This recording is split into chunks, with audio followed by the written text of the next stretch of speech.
लक्ष्मी नारायण भगवान की जय। भक्तजन आपको हम स्वागत कर रहे हैं। आज हमारे बीच में षोडश अध्याय गरुड़ पुराण का धर्म कांड से, और षोडश अध्याय में 15वां अध्याय से जो आगे विषय है वो आती है गरुड़ जी और भगवान विष्णु का संवाद है, और दोनों के बीच में जो संवाद के निकली हुई प्रश्न और उत्तर वही बन जाती है गरुड़ पुराण।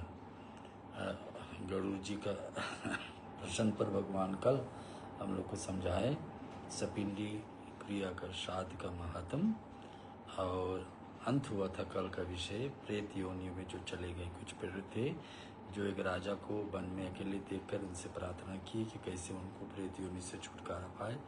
एक उसमें उपाय बताए थे कि स्वर्ण का मूर्ति बना के भगवान ब्रह्मा भगवान विष्णु महेश जी का पलवा करके उन्हीं को पूजन करके, और फिर उस विधि को संबंध 7 में 365 पिंडदान करना नारायण बलि का विधि। ये प्रेत योनि से छुटकारा। प्रेत योनि में लोग कैसे जाते हैं उस पापों के विषय में वर्णन कल का विषय, कल का हम लोग एपिसोड में लिए थे। आज वहाँ से आगे हैं। पहले कुछ मंगलाचरण के रूप में भगवान की स्तुति और नामावली। हरि ओम श्री मनमहागणाधिपते नमः। ओम श्री सरस्वते नमः। ओम श्री लक्ष्मी नारायणाय नमः। ओम श्री उमा महेश्वराय नमः। ओम वाणी हिरण्यगर्भाय नमः। ओम सचिपुंद्राय नमः। ओम मातुपितृचरणकमलेभ्यो नमः। इष्ट देवताय नमः। ओम कुल देवताय नमः। ग्राम देवताय नमः। वास्तु देवताय नमः। भूर्भुवस्वः तत्सवितुर्वरेण्यं भर्गो देवस्य धीमहि धियो यो न प्रचोदयात्। ओम नारायण विद्महि वासुदेवाय धीमहि तन्नो विष्णु प्रचोदयात् है। मंगलाचरण के रूप में ओम शन्नो मित्रा शन्नो वरुण शन्नो भयतर्मा शन्नो इंद्रो बृहस्पति शन्नो विष्णुरुरुकमा। नमो ब्रह्मणे नमस्ते वायो तमेव प्रतीक्षं ब्रह्मासि तमेव प्रतीक्षं ब्रह्म वदिष्यामि नित्यं वदिष्यामि सत्यं वदिष्यामि तत्मावतु तत्वक्तारं मौतु मामौतु वक्तारम्। ओम शांति शांति शांति शांतकारं भुजगशयनं पद्मनाभं सुरेश्वरं विश्वैदारं गगनसदर्शं मेघवर्णं शुभागनं लक्ष्मीकान्तं कमलनयनं योगीन्द्रध्यानगम्यं वन्दे विष्णु भवभयहरणं सर्वलोकैकनाथनं। गरुड़ जी पुत्र के द्वारा दिए गए श्राद्ध से पिता का सद्गति प्राप्त होती है। पुत्र सगे संबंधित रक्त से संबंधित बेटा अपने पिता के लिए जो श्राद्ध, अपने माता जी के लिए श्राद्ध विधि करे, अंत्येष्टि क्रिया से लेकर के अंतिम विधि तक करे, इसके लिए ये पिताजी को सदगति करा सकती, स्वर्ग लोक तो जरूर पहुंचा सकती। स्वर्ग लोक से तो फिर दोबारा जन्म लेना है, लेकिन स्वर्ग लोक भी पहुंचने के लिए मार्ग बड़ा कठिन है, कर्म के ऊपर निर्धारित होता है। लेकिन एक बेटा अगर जो विधिवत पूर्ण क्रिया करे तो कुछ न कुछ दिन के लिए जरूर अपने पिता और माता जी को सदगति अथवा स्वर्ग तले पहुंचा सकता है। इसके आश्चर्य क्या है? जो मनुष्य इस पुण्यदायक इतिहास को सुनता है, जो कल का विषय था 15वां, उस इतिहास को कोई सुनता है, पढ़ता है, समझाता है, तीनों का हिस्सा इसमें है। तो जो मनुष्य इस पुण्यदायक इतिहास को सुनता है और जो सुनाता है वह पापचार से युक्त होने पर भी प्रेत योनि को प्राप्त नहीं हो। तो पाप भी किया होगा लेकिन प्रेत योनि में नहीं जाएगा। ये भगवान विष्णु का वाणी के साथ हम लोग कल का विषय संपूर्ण किए थे। आज उठाते हैं फिर 28वां अथवा 29वां अध्याय के साथ में ये विधि ये पूजन का आज है भगवान विष्णु का स्तुति। जय जय सुरनायक जन सुखदायक प्रणत पाल भगवन कोटि जय हितकारी जय असुरारी सिंधु सुतापिय कंता पालन सुर धरनी अंधबुध करनी मरम न जाने कोई जो सहज कृपाला दीन दयाला करहूँ अनुग्रह सोई। जय जय अविनाशी सब घटवासी व्यापक परमानंद। अवगीत गोतीत चरित पुनीतम माया रहित मुकुंद। जेहि लागी विरागी अति अनुरागी विगत मोह मुनि वृंद। निशिवासर ध्यावहि गुण गण गावै जेति सच्चिदानंद। जेहि सृष्टि उपाई त्रिविध बनाई संग सहाय न दूजा।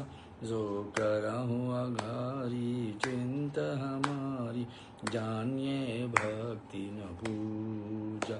जो भव भय भंजन मुनि मन रंजन गंजन विपत भरूता। मन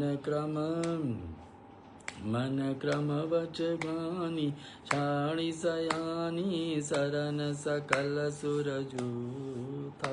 जेहि दीन बिहारी वेद पुकारे द्रवहु सो श्री भगवान।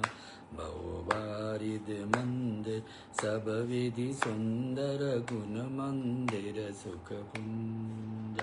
मुनि सिद्धि सकल सुर परम भयातुर नमत पानात पद कंजा। जय जय सुर नायक जन सुखदायक प्रणत पाल भगवंता। जानि समय सुर भूमि सुनी वचन समेत सने गगन गिरा गंभीर भई हरनि शोक संदेह सियावर रामचंद्र की जय। लक्ष्मी नारायण भगवान की जय। प्रेत तत्व से मुक्ति की बात इसमें उठ रही है। भगवान के प्रसन्न भगवान की उत्तर और गरुड़ जी का प्रश्न के हिसाब से ये सारे गरुड़ पुराण के धर्म कांड हमारे बीच में मिली है। गरुड़ जी का प्रश्न सुनते हैं पहले, फिर भगवान का विस्तार सुनेंगे। मधुसूदन, जिस दान को सत्कर्म प्राणी प्रेत योनि में से छूट जाए उसे बताने की कृपा करे और उसके ज्ञान से लोगों को बड़ा कल्याण होगा। भगवान से प्रश्न आगे है कि भगवान कौन दान करने से, क्या दान व्यक्ति के लिए किया जाए ताकि वो प्रेत योनि से निकल जाए। भगवान के क्या उत्तर भी सुनेंगे। पक्षीराज सुनो, मैं तुम्हें समस्त अमंगलों को विनष्ट करने वाले दान को बता रहा हूँ। समस्त अमंगल, जीवन में मुक्ति ना मिले, स्वर्ग तो जरूर पहुँच जाए, पापों से छए हुए जीवन है, पापों से लदा हुआ जीवन है, तो स्वर्ग चलो पहुँच जाए, कम से कम लौट करके मनुष्य योनि में तो आएंगे। और ये बातों को लेकर के गरुड़ जी का मन में संशय भगवान विष्णु के सामने शुद्ध स्वर्ण का घट बना करके, घट बनाए सोने का, पूरे के शुद्ध होने की पूरे स्वर्ण का बना करके ब्रह्मा विष्णु और शिव जी का तथा लोकपाल सहित उनकी छत्रदीपाल होते, लोकपाल होते ना, उसकी पूजा करके दूध और घी से परिपूर्ण उसे घट को सुपात्र ब्राह्मण को दान में देने की प्रत्यक्ष मुक्ति मिल जाती है। और जो ब्राह्मण उनके लायक है उनको प्रदान करें दूध का भरा हुआ, तो ये प्रेतत्व से मुक्ति मिल जाती, प्रेत योनि से मुक्ति मिल जाती है। घट, घड़ा, उसमें दूध, लेकिन घड़ा होना चाहिए दूध का, घड़ा होना चाहिए स्वर्ण, सोने का, शुद्ध सोने का, दूध से भरा। गरुड़ जी, पुत्रहीन व्यक्ति को सदगति नहीं हो पाती है। जिसके पास पुत्र नहीं अथवा जिसका क्रिया हुआ है बिना पुत्र का, उसको भी सदगति सहज नहीं है। क्यों नहीं है भगवान के सुनेंगे। अथ यथा विधान पुत्र उत्पन्न करना चाहिए, पहले तो इस उपाय करना चाहिए यथा विधान पुत्र प्राप्ति हो जाए। और मृत व्यक्ति को गोबर से लीपी गई मंडलाकार भूमि से स्थापित करना चाहिए। भूमि गोबर से लीपने की पवित्र हो जाती है तथा मंडल का निर्माण करने से उस स्थान पर देवताओं वास हो जाता है। तो लाभ मरण क्या है? कि लिखा हुआ है, मृत व्यक्ति को गोबर से लिपी हुई मंडल पर ले जाए।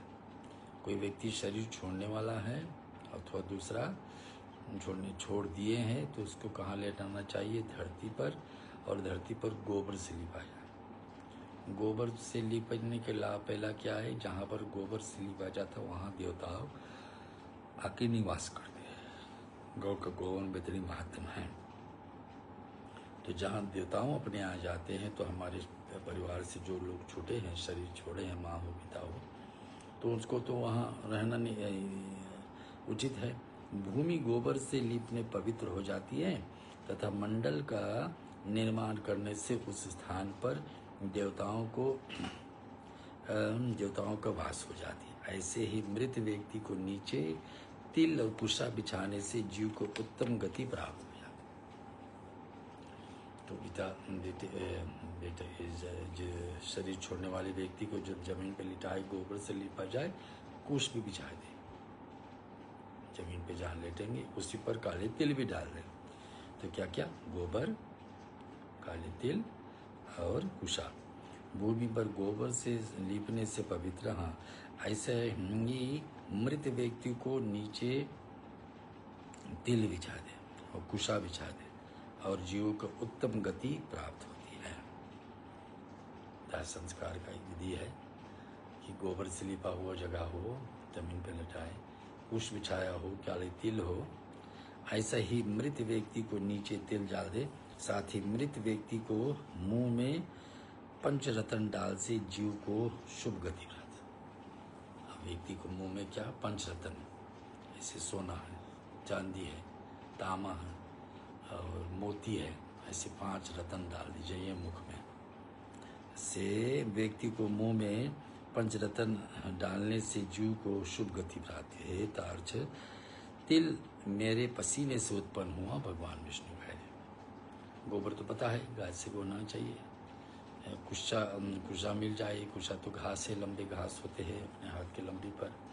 इसके आगे के भाग में ब्रह्मा, विष्णु, मध्य में विष्णु, भगवान शिव जी का, ऐसे तीनों देवताओं का निवास होता है, उसको बिछा दीजिए।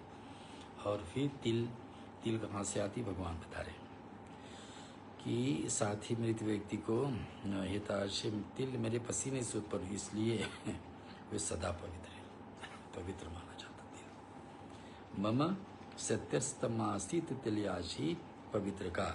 यहाँ पर 29वां अध्याय का इसी प्रकार से कुश की उत्पत्ति मेरे रोहा से हुई। तिल कहाँ से? भगवान के पसीना से। कुशा कहाँ? भगवान के रोहा से उत्पन्न हुई। दरबा मलतो भान संभूताम लिखा हुआ, दरबा भगवान विष्णु के रोहे से।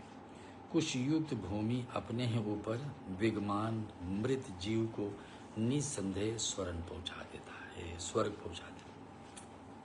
कुशा युक्त जमीन पर लेटाए, कुशा बिछाए, गोबर से लिपा जाए, तिल डाले, कुशा डाले, मुंह में पंचरत्न सोना तो जरूर डाल दे, मृत व्यक्ति को स्वर्ग पहुंचा देगा। कुश में ब्रह्मा, विष्णु तथा शिव जी का ये तीनों देव का प्रतिष्ठित रहते हैं। त्रयो देवा कुशे स्थितता, त्रयो देवा कुशो स्थितता। गौरू जी, ब्राह्मण, मंत्र, कुश, अग्नि तथा तुलसी ये बार बार प्रयोग लाए में जाने पर भी परिशुद्ध बासी नहीं होते हैं। ये बात को देख स्पष्ट लिखा हुआ है, समझे किसी चीज से कि ये 5 चीजें अथवा व्यक्ति कभी अपवित्र नहीं, मैले नहीं होते हैं। क्या क्या? ब्राह्मण, मंत्र, जो बोलने वाले व्यक्ति मंत्र की शुद्धि से हो, मंत्र बोले, वो कभी अशुद्ध नहीं होता है। कुशा भगवान विष्णु का रोहा से कभी अशुद्ध नहीं होगा। अग्नि तथा तुलसी, इसको बार बार प्रयोग करे फिर भी अशुद्ध यानी मैले नहीं होंगे। वीरप्यो मंत्राम कुशाहम वास्ति स्त्रेस्तो तुलसी च खगेश्वर नेत्रे निर्मातम यान्ति क्रियामानाम पुनः पुनः। तो लिखा हुआ है ऐसे क्रियामान ये 5 चीजें कभी अमर ब्राह्मण हुए, मंत्र हुए, अग्नि हुए, तुलसी हुए, कुशा हुए, ये कभी मैले नहीं होती है। यहाँ पर 29वां अध्याय 28वां अध्याय पूरा हो रहा। आगे बढ़ाते जाए। लक्ष्मी नारायण भगवान की जय। श्रीमन नारायण नारायण नारायण, लक्ष्मी नारायण नारायण नारायण, गोविंद नारायण नारायण नारायण, लक्ष्मी नारायण नारायण नारायण। इसलिए हे गुरु जी, तिल, कुशा और तुलसी, आगे भगवान क्या लिखे हैं, विष्णु रेखास्य का दशी गीताम तुलसी वृत्तांतन धनवाम अपारे हम दुर्गह संघारे षटपदी ही मुक्तिदायिनी। अब 6 चीज भगवान यहाँ बता रहे मुक्ति देने के लिए रास्ता, कि अच्छा से समझेंगे, अच्छा से जीवन में उतारेंगे, दूसरे लोगों को भी बता सकते इस ज्ञान को। गरुड़ पुराण में लिखा है स्पर्श श्लोक दोबारा आपके बीच में। विष्णु राकेत एकादशी गीताम तुलसी नामृतम अपारे दुर्ग संसारे षटपदी ही मुक्तिदायिनी। इसलिए गुरु जी, तिल, कुशा और तुलसी ये चतुर व्यक्ति दुर्गति को रोक देता है। ये आतुर व्यक्ति को दुर्गति रोक देगा। क्या क्या? तिल, कुशा और तुलसी दुर्गति रोकेगा, नरक से जाने के लिए रोकेगा। सेकुर उसे सदगति भी दिलाते हैं। आतुर काल में दान की भी विशेष महिमा है। भगवान विष्णु की देह से लवन का प्रादुर्भाव हुआ है, अतः आतुर काल में लवन दान करने से भी जीवन में दुर्गति नहीं आती है। तो लवन यानी नमक दान भी करने के लिए विधान है, और इसको करने से जीवन में दुर्गति यानी कि नरक नहीं जाओगे, ये लिखा हुआ गरुड़ पुराण में। इति श्री गरुड़ पुराणे भाषा टीकायाम प्रत्यत मुक्ति उपाय है। भगवान लक्ष्मी नारायण भगवान की जय। अच्युतम केशवम कृष्ण दामोदरम राम नारायणम जानकी वल्लभम, अच्युतम केशवम दामोदरम राम नारायणम जानकी वल्लभम। आगे हम लोग प्रवेश कर रहे हैं 29 से 30वां अध्याय में। और 30वां अध्याय में क्या मुख्य विषय है कि गावो समाजगिरितेम संतो वृषते प्रशासिताम, गावो में हृदय संतुम गवा मध्यम व्यासायाम, या लक्ष्मी सर्वभूतानां या देव विविक्षिताहं, धेनुरूपेण स देवी मम वापमपयुक्ताहं। दान धर्म की महिमा। आतुर काल में दान का कोदिष्ट वैतरणी गौदान की महिमा। थोड़ा दान का महिमा भी सुन ले। लवन के दान के साथ साथ में भगवान 29वां अध्याय पूरा किए हैं गरुड़ जी के बीच में। अब भगवान श्री नारायण और क्या कहेंगे, हे ताश्चर्य, गरुड़ को बोल रहे हैं, देवताओं के लिए परम गोपनीय दानों में से उत्तम और सभी दानों में से श्रेष्ठ उनको सुन। गरुड़ जी, रुई का दान करने से दानी उत्तम तथा महान होता है, उसका दान मनुष्यों को अवश्य करना चाहिए। तो लवण के दान के बारे में सुने, नमक का और रुई का। उसके दान से भू भुव स्वः अर्थात पृथ्वी, अंतरिक्ष और स्वर्ण, ये तीनों लोग प्रसन्न हो जाते हैं इस पे। तो एक ये क्या, अरे तो पृथ्वी दान कर देना, अंतरिक्ष और सोना दान कर देना। पहले लवण नमक का बोले भगवान, फिर भगवान बताएं कि उत्तम दानों में से क्या, और भगवान बताएं रुई के दान करना। अब यहाँ लग गए भगवान किस पे, भूमि दान कर दो। और ये तीनों लोग को प्रसन्न हो जाते, तीनों धरती लोग, पाताल लोग, देव लोग, ये तीनों लोग प्रसन्न हो जाते कोई व्यक्ति अगर जो भूमि दान करता है। इस कार्य से बड़ा ब्रह्मा आदि सब देवताओं, ब्रह्मा आदि सब देवताओं हमारे बीच में इसमें प्रसन्न हो जाते हैं। प्रेत का उद्धार करने के लिए इस महादान को करना चाहिए। लवन, रुई और जमीन। और ऐसे महादान का दाता चिरकाल तक रुद्र लोक में भगवान शिव का धाम में निवास करते हैं। कौन? जो व्यक्ति भूमि दान कर लेता है धरती पर और रुद्र लोक में रहता है। तदंतर इस लोक में जन्म लेकर के रूप संपन्न सौभाग्यशाली वाक चतुर, लक्ष्मीवान और अप्रीत हित पराक्रमी राजा होता है। अपने सुकृतों से यमलोक को जीत करके वह स्वर्ग लोक चले जाता है। ऐसा कर्म करने से यम देवताओं से, यम दूतों से जीत जाएगा, क्योंकि उसके पुण्य उनके साथ चल रहा है और वो पुण्य उसको सीधे देवलोक ले जाएगा। उसके जन्म जन्म मृत्यु सभी पाप उसी क्षण विनष्ट हो जाते हैं। जन्म जन्म का पाप उसी क्षण जन्म आते। जो व्यक्ति जमीन दान किए, लवण नमक दान करते हैं, रुई दान करते हैं, तिल दान करते हैं, स्वर्ण दान करते हैं, इससे महापापों को नाश करने की शक्ति हो जाती है। ये दोनों दान केवल विप्र को देना चाहिए, लेकिन ये सारे दान एक ब्राह्मण को ही देना चाहिए, क्योंकि ब्राह्मण के साथ ही विश्वास होता है कि अच्छे जगह पर ये दान जो लेगा, जमीन दान, तिल दान और उसके साथ साथ में स्वर्ण दान और रुई और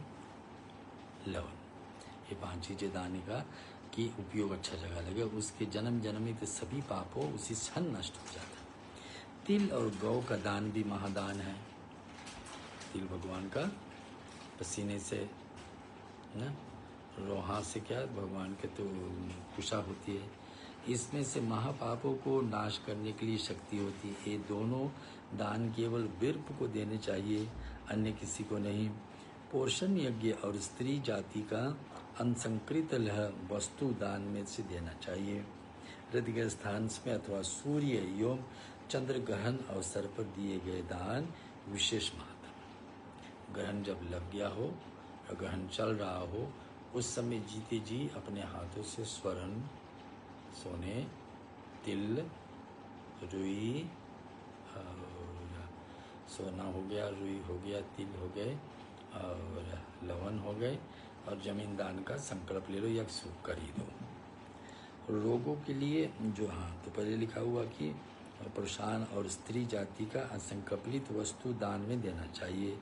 वसन अवस्था में अथवा सूर्य एवं चंद्र ग्रहण के अवसर पर दिए गए दान विशेष महत्व जाता है। रोगी के लिए जो दान दिया जाता है वह उसके लिए तत्काल यथोचित फल देने वाला है। व्यक्ति कोई रोगी है और ये 5 चीजें दान कर ले तो तुरंत उसको लाभ मिलना चाहिए। यदि रोगी दान देने के बाद रोग मुक्त हो जाए और पुनः जीवन प्राप्त कर लेता है तो उसके निमित्त दिया गया दान निश्चित ही उससे प्राप्त हो जाता है। तो व्यक्ति अगर जो जीते जी कोई बीमार है तो ये 5 चीज़ें दान कर ले तो बीमारी से फिर ठीक हो जाए, तो यही जान वाली सामान उसको बाद में आकर के मिलती है और बाद रोग मुक्त होकर के पुनः जीवन प्राप्त हो जाते हैं। आप सुन रहे हैं गरुड़ पुराण का धर्म कांड। लक्ष्मी नारायण भगवान की भक्तजन आपके बीच में मैं सुना रहा था गरुड़ पुराण का धर्म कांड। और थोड़ा सा विषय आज के लिए और है। आज 17 दिवस जो चल रही हमारे बीच में गरुड़ पुराण से धर्म कांड अपनी माता जी के याद में, और वो पूरा करने के बाद में फिर भगवान की छोटी सी भजन और छठा नाम से भगवान विष्णु को ध्यान करेंगे। तो कल हम लोग सुन रहे थे थोड़े पहले कि अन्य वर्णों को नहीं दान रूप से संकल्प तिल, गौ और पृथ्वी आदि द्रव्य अपने पोष्य वर्ग एवं ब्राह्मणोत्तर वर्ण को ना दे। तो ब्राह्मण को नहीं, ब्राह्मण को ही देना चाहिए और जो ब्राह्मण नहीं उनको ही दान का भाग नहीं। पोषण वर्ग और स्त्री जाति का अंशकलित वस्तु दान में देना चाहिए। अस्तित्वमान स्थान में अथवा सूर्य एवं चंद्र ग्रहण के अवसर पर दिए गए दान विशेष महत्व रखते हैं। लोग जो ग्रहण के समय दान दिया जाए जीते जी तो बड़ी उत्तम है। यदि रोगी दान देने के बाद रोग से छुटकारा पाया तो पुनः जीवन प्राप्त कर लेता है तो उसे निमित्त दिया गया दान निश्चित ही उसे प्राप्त होगा। तो जो व्यक्ति दान देता है यहाँ और रोग बीमारी के कारण और रोग से छुटकारा पा ले दान देने के बाद, तो कुछ दिनों बाद वही जो दान किया है वो अपने आप से उसको फिर से उपलब्ध हो जाएगा। यदि रोगी दान देने के बाद रोग मुक्त होकर पुनः जीवन प्राप्त कर लेता है तो उसे निमित्त रूप से दान दिया गया दान वापस मिल जाता है। विकलेंद्रियों के विकलांतरों को नष्ट करने के लिए जो दान दिया जाता है वह दान भी अवश्य ही यथायोग फलदायक होता है। जिस दान का पुत्र अनुमोदन करता है उस दान का फल अनंत होता है। जो पुत्र दान करता है अपने माँ पिता जी के लिए वो दान अनंत हो जाता है, उसका कोई अंत नहीं, इतनी सीमा। उनका पुत्र अनुमंत हो जाता है, अतः उसके सगे संबंधियों अथवा पुत्रों को तब तक दान देना चाहिए जब तक उसका आतुर संबंधी या पिता जीवित हो, क्योंकि अति विवाहिक प्रेत उसको भोग करते हैं ना। तो बेटा के दिया हुआ दान उनको जरूर बेटा को भी लाभ होता है, जिसके नाम से दिया गया दान उनको भी। अतः उसे सगे संबंधियों अथवा पुत्र को तब तक दान देना चाहिए जब तक उसका आतुर संबंधी अवस्था और अवस्था में आतुर काल में देहपात में जाने पर पृथ्वी पर पड़े रहने वाले सिद्धियों को दिया गया दान अतिवाहिक शरीर के लिए प्रीतिकारक होता है। लंगड़े, अंधे, काने और अर्ध निमीलित नेत्र वाले रोगी के लिए तिल का ऊपर कुश बिछा करके उसके ऊपर आतुर को लिटा करके दिया गया दान उत्तम और अक्षय हो जाता है। ऐसे ऐसे लोग भी लोग लेकर चलते हैं, लंगड़े हैं, अंधे हैं, काने हैं, अर्ध निमित्त है, नेत्र वाले हैं। ऐसा लोगों को रोग को सुधार के लिए करना है तो कुशा बिछा करके उसके ऊपर आतुर को तिल छीट करके तब दान करना चाहिए। तिल, लोहा, स्वर्ण, रुई, नमक, सप्तधन, भूमि तथा गौ ये एक से एक बढ़ करके पवित्र माने गए हैं। कौन से कौन?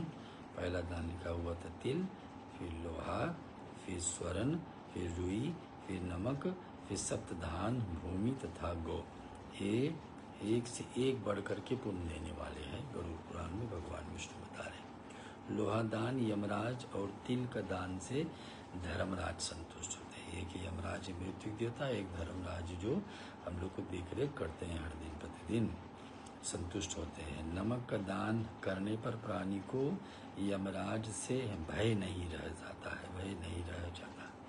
नमक जानकर देंगे जीती जी तो फिर डरा जाता जीवन से। रुई का दान देने पर भूत योनियों से भय नहीं रहता कि भूत प्रेत उसको कभी प्रसाद नहीं करेंगे जो रुई दान करता है। और दान भी दी गई गाय मनुष्य को त्रिविध पापों से विमुक्त कर देता है। अनेक सारे पाप को गौ दान करने से दूर हो जाते हैं पाप। स्वर्ण यानी कि सोना दान से दाता को स्वर्ग को सुख प्राप्त हो जाता है। और स्वर्ण दान से दाता को स्वर्ण का सुख, भूमि दान से दाता का राजा बन जाता है। जमीन दान करे इस जीवन में तो एक न एक जन्म राजा भी बन सकता है। स्वर्ण और भूमि इन दोनों दान देने से प्राणी को नरक में किसी प्रकार की पीड़ा नहीं होती है। यमलोक में जितने भी यमराज के दूत हुए सब उसी यम को समान भयंकर है। और यहाँ भगवान बता रहे हमारे बीच में कि एक से एक बड़ दान का पुण्य है। कि पहले तो लिखा था तिल दान करना, फिर लोहा दान करना, तो एक से एक बड़े दान, एक से तिल से बड़ा दान तो लोहा का लाभ है, लोहा दान करने से बड़ा है स्वर्ण, सोना दान करे उससे भी बड़ा दान है का फल है रुई, रुई से भी बड़े दान का फल है नमक, नमक से भी बड़े दान का फल है सप्तधान, और उससे भी बड़े दान का लाभ है भूमि, तथा उससे भी बड़े हैं गौ का। कि गरुड़ जी भगवान विष्णु को स्मरण मात्र से करने से प्राणी को परम गति प्राप्त हो जाती। मनुष्य जो गति प्राप्त होता है वह सब मैंने तुम्हें बता दिया। भगवान बताते जो फल मिलता है वो भगवान ने समझा दिया। मनुष्य जो गति प्राप्त होता है वो मैं तुम्हें समझा दिया। पिता की आज्ञा से जो पुत्र दान देता है उसकी सभी प्रशंसा करते हैं। भूमि पर सुलाए गए मरण सन पिता को उद्देश्य से जो पुत्र सभी प्रकार के दान देता है वह पुत्र कुल नंदन है ना। भूमि पर सुलाए गए मरण स्नन पिता का उद्देश्य से जो पुत्र सभी प्रकार के दान देता है वह पुत्र कुल नंदन माना जाए। उसके द्वारा दिया गया दान गया तीर्थ में किए गए श्राद्ध से भी बढ़कर पुण्य है। बेटा को जो पिताजी के नाम से दान करता है जीते जी, तो फिर बाद में जाके गया जी में श्राद्ध करे तो जो जीते जी कर लिया उनका लाभ थोड़ा अलग से है। उसके द्वारा किया गया दान गया तीर्थ में गया है या श्राद्ध से भी बढ़कर है। वह पुत्र अपने कुल को आनंदित करने वाला हो जाता है। जिस समय अपने लोक को छोड़ करके बेचैन पिता परलोक यात्रा का काल समीप हो जाता है, उसी समय पुत्रों को प्रयत्न पूर्वक दान देना चाहिए, क्योंकि वे ही दान पिता को पार करा देता। पुत्र को पिता के अंत्येष्टि क्रिया अवश्य संपन्न करना चाहिए। बेटा को कोशिश करके माँ पिताजी की क्रिया स्वयं करे, किसी और का भरोसे ना रहे। इतना करण मात्र से अन्य सभी बहुविध दोनों का फल प्राप्त हो जाता है। और क्योंकि अश्वमेघ जैसा महायज्ञ भी इस पुण्य के 16वें अंश से क्षमता नहीं मान जाते हैं। पृथ्वी पर पड़े हुए आतुर पिता से जो धर्मात्मा पुत्र दान दिलाता है उसी को पूजा देवता भी करते हैं। अब जो पिताजी बेबस हो जाए उनके हाथ से बेटा दान करवा दे जीती जी, बेटा अपने कमाई से पिता से दान करवा दे भी, तो वो व्यक्ति वो पूजनीय इतना हो जाता कि देवताओं भी ऐसा बेटा को पूजा करने लगते हैं। लोहा का दान करने से दाता को महाभयानक अप्रीति वाला यमराज के निकट हो जाता है और ना तो नरकीय लोक को भी प्राप्त करता है।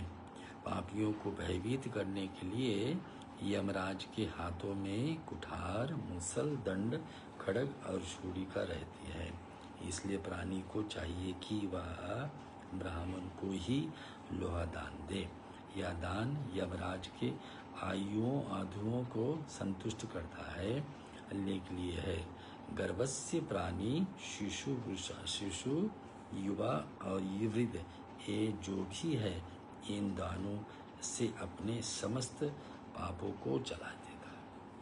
जो भी अवस्था में है ये जितने जो दान लिखा हुआ, जैसे रुई का दान, लोहा का दान, तिल का दान है ना, और जमीन का दान, गौ का दान, ये सब दान क्या करता है, समस्त रोग का समस्त पापों को दूर कर देता है गर्भ से।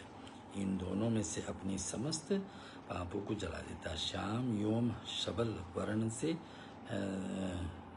षंड तथा मर्क और गुलर के सदृश मासल हाथ में छुरी धारण करने वाला काले चितकर वाले यमदूत के दूत लोहा दान से प्रसन्न हो जाते। यदि पुत्र पौत्रादि बंधु बांधवों सगोत्री और मित्र अपने रोगी के लिए दान नहीं देता है तो वह ब्रह्महंत का समान हो जाता है। और ये गरुड़ जी, भूमि पर सिद्ध प्राणी मृत्यु हो जाने पर उसकी क्या गति होती है उसे भी सुन लो। अति विवाहिक शरीर वाला प्रेत वर्ष समाप्त होने के पश्चात पुण्य का लाभ प्राप्त होता है।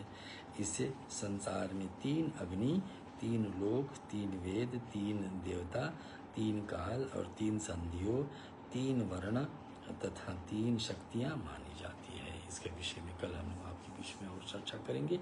भगवान विष्णु को वाणी को यहाँ विश्राम देंगे, लेकिन उससे पहले भगवान का सट नाम का हम लोग पाठ सुन लेते हैं और फिर एक छोटी भजन के साथ में आज 16वां 17वां दिवस पर पहुँच करके हम लोग भगवान विष्णु की स्तुति किए हैं और भगवान विष्णु इसको हमारे और आप ज्ञान को बढ़ंती कराएं और बढ़ंती के हिसाब से हम लोग धर्म पे चले, जैसे विधि लिखा है उसको पालन करने के लिए कोशिश करें।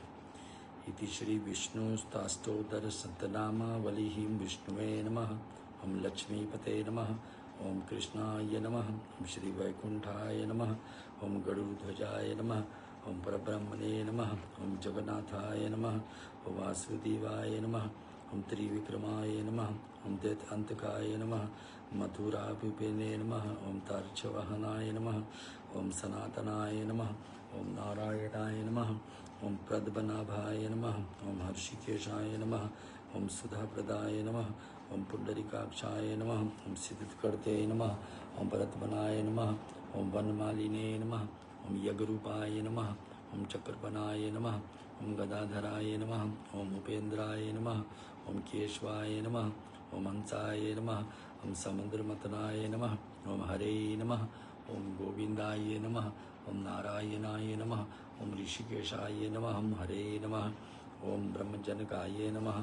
ओम केठवभरसुरवर्धनाय नमः। ओम श्रीधराय नमः। ओम कामजनकाय नमः। ओम शेषजायिने नमः। ओम चतुर्भुजाय नमः। ओम पंचजनधराय नमः। ओम श्रीमते नमः। ओम शंकरपनाय नमः। ओम जनार्दनाय नमः। ओम पीताम्बरधराय नमः। ओम देवाय नमः। ओम सूर्यचंद्रविलोचनाय नमः। ओम मत्स्यरूपाय नमः। ओम कुरुण्मतनवे नमः। ओम कीलारूपाय नमः। ओम निकसारिणे नमः। भावनाय नमः। ओम भार्गवाय नमः। ओम रामाय नमः। ओम बलिने नमः। ओम कलिग्ने नमः। ओम हयाननाय नमः। ओम विशंभराय नमः। ओम श्रीकराय नमः। ओम कपिलाय नमः। ओम श्रीधराय नमः। ओम ध्रुवाय नमः। ओम दत्तात्रेयाय नमः। ओम अच्युताय नमः। ओम मुकुंदाय नमः। ओम दधिमानवाय नमः। ओम धनवंतरे नमः। ओम श्रीवत्स कौस्तुम्भधराय नमः। ओम मुराराते नमः। ओम मधुष्याय नमः। ओम संघर्षणाय नमः। ओम पृथ्वे नमः। ओम श्री रब्धशायिने नमः। ओम श्री रब्धशायिने नमः। भूतात्मने नमः। ओम श्री अनिरुद्धाय नमः। ओम भक्ति भक्तवत्सलाय नमः। ओम नारायणाय नमः। ओम गर्जधरवर्धाय नमः। विदात्मने नमः। ओम भूतभावनाय नमः। ओम श्वेत दीप स्वस्तताय नमः। ओम सनकादिमुनिध्याय नमः। ओम भगवते नमः। ओम शंकर प्रियाय नमः। ओम धराकांताय नमः। ओम श्री वेदांतमने नमः। ओम भागीरथ जन्म भूमि प्रदाय नमः। ओम सक्तां प्रभुवे नमः। ओम स्वेभुवे नमः। ओम विभुवे नमः। ओम श्री घनश्यामाय नमः। ओम जगत कारणाय नमः। ओम अव्याय नमः। ओम बुद्ध अवताराय नमः। ओम शांतात्मने नमः। ओम लीला मनुष्य विग्रहाय नमः। ओम दामोदराय नमः।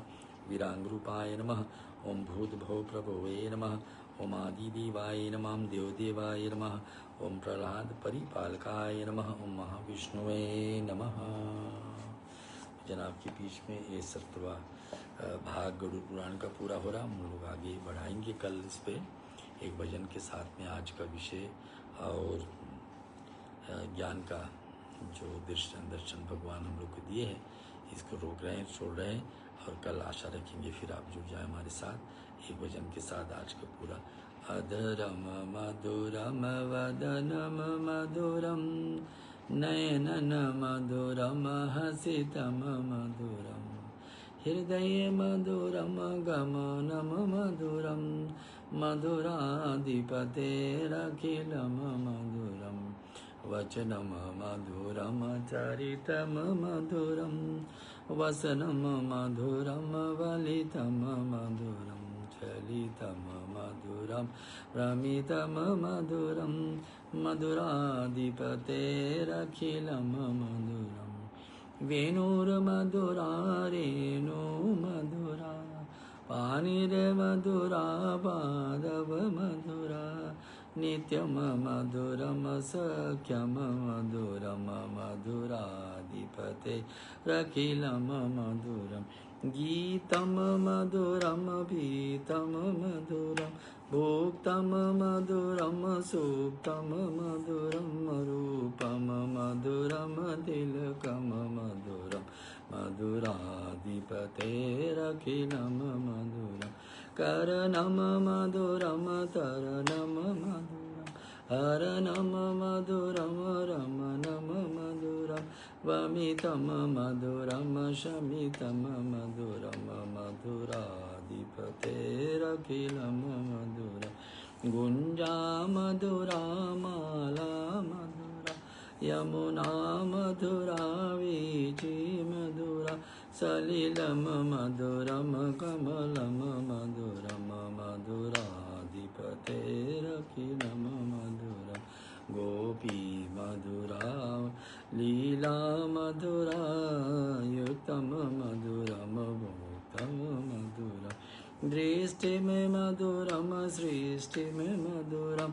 मधुराधिपतेरखिलम मधुरम गोपा गावो मधुराष्टिमि मधुरम सृष्टिमि मधुरम दलितम मधुरम फलितम मधुरम मधुराधिपतेरखिलम